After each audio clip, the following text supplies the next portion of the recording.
जय जिजाऊ, जय शिवराय, जय शंभूराजे, जय जवान, जय किसान. खरं तर खरी परिस्थितीत बोलायचं म्हटलं तर सोन्याचा भाव गगनाला नेऊन या सरकारने भिडवलाय.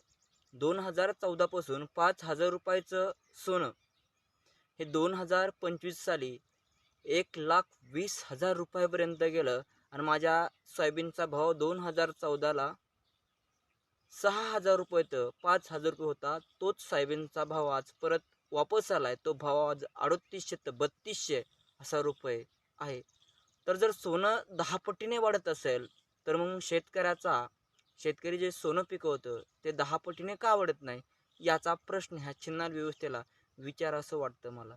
जर पेट्रोल 75 रुपयाचं 107 रुपये लिटर होतं तर मग सोयाबीनचा भाव आणि कापसाचा भाव का वाढत नाही, ह्याचा प्रश्न या छिन्नाल सरकारला विचारायला